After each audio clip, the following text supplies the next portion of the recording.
Bonjour, bonjour à toutes et à tous. Bonjour Claudine, bonjour Morgane. Bonjour. Alors, on se Bonjour. retrouve ensemble aujourd'hui, comme chaque jour de la semaine, pour remettre un prix à des équipes d'élèves de collège ou de lycée qui ont été super créatives, vous allez le voir. Chacune a imaginé un projet qui pourrait changer le monde, en fait, tout simplement. Quelle équipe a remporté le prix CARE de la 10e édition du concours Science Factor? Eh bien, patience. Avant de découvrir l'équipe gagnante, Claudine, est-ce que tu peux nous dire quel type de projet récompense ce prix, le prix CARE?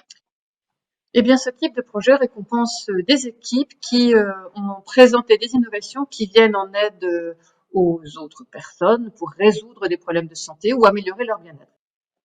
Tout simplement. Morgane Lebras, vous êtes biologiste, enseignante-chercheur à l'université Paris-Cité et partenaire de ce prix. Est-ce que vous pouvez nous dire ce que vous avez ressenti à la découverte des projets qui se sont présentés? Alors pour moi, c'est vraiment toujours un grand plaisir parce que c'est beaucoup d'enthousiasme que de découvrir finalement les projets qui ont été portés par les jeunes équipes du Science Factor. Et ce qui m'interpelle, très souvent, c'est vraiment l'ancrage dans le réel. C'est-à-dire que les jeunes, on va le voir aussi, aujourd'hui, mais cherchent à résoudre des situations très concrètes qui les touchent, eux, directement ou leurs proches.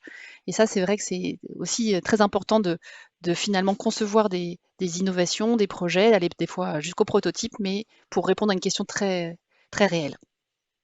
Et oui, on va le voir parce qu'effectivement, l'objectif de Science Factor, c'est aussi d'accompagner les projets dans leur concrétisation. C'est pour ça que vous nous parlez de prototype. Peut-être avant de passer à l'équipe précédente, à celle qui a gagné l'année dernière, on va voir ce qu'elle est devenue justement. Claudine, est-ce que tu peux nous dire s'il y a des projets qui sont sortis du lot, si dans ce Spreaker, ça fait 10 ans que Science Factor existe, est-ce qu'il y a des choses qui se sont, voilà, qui émergent progressivement? Est-ce qu'il y a une forme de, je sais pas, de truc qui ressort, quoi? Bah, écoute, en fait, c'est vrai que d'année en année, ils nous étonnent toujours parce qu'ils ont toujours des angles un petit peu différents et un peu inattendus.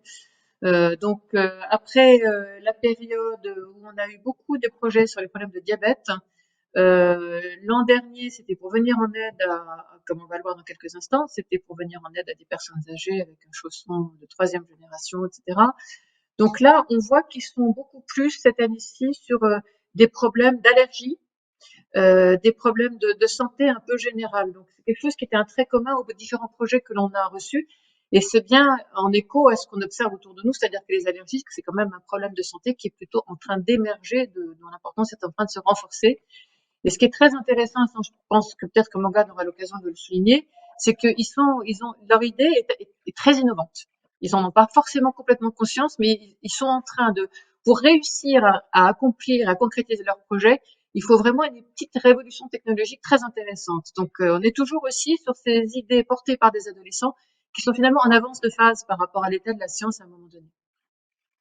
C'est génial et c'est exactement ce que récompense Science Factor. Alors effectivement, tu me disais, avant de découvrir l'équipe lauréate en 2022, voyons ce qui est devenu le projet récompensé l'année dernière. Ça s'appelait 3D Shoes vidéo. Souvent, les concours sont enfin, c'est plutôt les garçons qui sont intéressés par les concours. Là, les filles, elles étaient vraiment très motivées par ce concours. Et on avait envie que ça aboutisse et que ça donne quelque chose de réel pour aller plus loin. Donc on a recherché des concours et on a trouvé celui-là où il y avait tout ce qui nous correspondait. Donc on était vraiment contents que ça donne enfin quelque chose parce qu'on avait quand même beaucoup travaillé dessus. Vous le savez, une des spécificités de Science Factor, c'est d'accompagner les projets jusqu'à leur réalisation pour les voir prendre vie. Aujourd'hui, on va donc parler de 3D Shoes qui a été récompensé l'année dernière. Bonjour Maurice Andriamiaja, vous êtes président de l'ICDD et vous avez accompagné 3D Shoes. Que s'est-il passé en un an? Merci Clémence pour cette question sur un sujet qui nous a tous passionnés. Donc nous sommes aujourd'hui au stade de la modélisation vers la deuxième phase qui est le test d'un produit qu'on peut utiliser sur le marché. Et je pense que nous allons pouvoir y arriver au mois de septembre. À votre avis, qu'est-ce que les élèves de l'équipe de 3D Shoes, dont Elisa, la chef de projet, qu'est-ce qu'ils ont appris et notamment qu'est-ce qu'ils ont appris sur eux-mêmes et qui va les aider pour la suite? Ah oui, alors là, on peut dire qu'ils en ont appris beaucoup, hein. D'abord, sur l'étendue du travail à faire pour arriver à mettre un produit sur le marché. Il faut y aller par étapes et on voit l'accompagnement a été séparé en deux. Une première partie pour vérifier s'il y a un marché potentiel et si après il faut aller plus loin. Et donc, il y a besoin pour réussir un projet de prendre en compte de toute cette ampleur dont on ne peut pas imaginer, surtout à cet âge, et sans expérience ce qui attend derrière. Et donc l'aide importante qui a pu être apportée grâce à cette phase d'appui de Science Factor, de mon point de vue, c'est cette découverte de l'étendue du travail. Deuxième point, on ne peut pas tout faire tout seul. Et là, c'est un apprentissage, à mon avis, d'une sorte de modestie. Beaucoup pensent devenir un start-upper, comme on dit aujourd'hui, capable de briller et devenir une licorne. Non, on ne peut pas y arriver si on n'a pas compris qu'on ne peut pas tout faire et qu'il faut se focaliser sur ce qu'on sait faire et surtout réussir à mobiliser ces équipes de bénévoles qui sont disponibles. C'est donc une écoute, un appel, une demande d'aide auprès de ces ressources que Elisa a appris. Troisième point, c'est de se rendre compte que même à l'école, on peut faire quelque chose en dehors de l'école. Et ceci peut se faire en dehors des études, pourvu justement qu'on arrive à ajuster sa façon de fonctionner, ses écoutes. Donc, dernier point que j'ajouterai, mais ça, c'est à eux de le dire, à mon avis, même si le projet ne débouche pas, je suis persuadé qu'ils vont comprendre que ils vont en tirer une expérience pour rebondir, pour aller plus tard. Surtout qu'à cet âge, il y a toute une vie devant soi. Absolument, et merci de le rappeler. Merci beaucoup Maurice pour votre expertise. Merci pour voilà tout ce que vous nous rapportez aujourd'hui comme message. On est au bout du suspense. On va découvrir ensemble les équipes finalistes du prix CARE. Morgane, ce sera à vous de nous dévoiler le nom de l'équipe lauréate.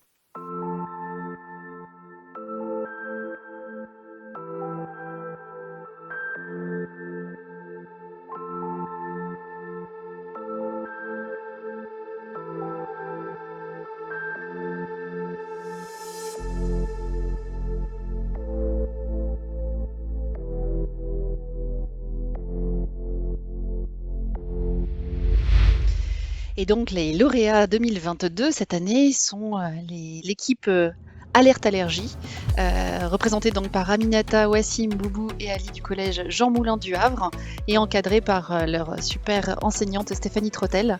Bravo à vous, félicitations. Bravo, bienvenue. Merci. Bravo. Alors, est-ce que vous pouvez nous dire ce que ça vous fait d'avoir gagné? Ça nous a procuré de la joie et une certaine fierté que notre projet soit reconnu comme intéressant. Et Vous vous y attendiez? non, Eh ben, bravo. Alors, particulièrement bravo. À l'origine de votre projet, il y a le fait, c'est ce que vous indiquez dans le dossier, hein, que 30% de la population française serait concernée par les allergies. Pourquoi est-ce que vous avez choisi, vous, d'aborder ce sujet? On a choisi d'aborder ce projet parce qu'on a un élève qui est atteint de beaucoup d'allergies et il nous a parlé de ces allergies qui pouvaient être très graves. Alors on a décidé de prendre cela comme idée et essayer de l'aider. Eh ben merci, merci pour lui et merci pour toutes les personnes qui sont aujourd'hui effectivement en proie aux allergies. Votre réponse, c'est une application mobile, si je ne me trompe pas, dans laquelle on peut renseigner nos risques allergiques et qui puisse directement alerter les pompiers s'il y en a besoin. Est-ce que vous pouvez nous raconter comment est née votre histoire, votre idée, quelle est son histoire? En fait, c'est venu après l'idée de la montre.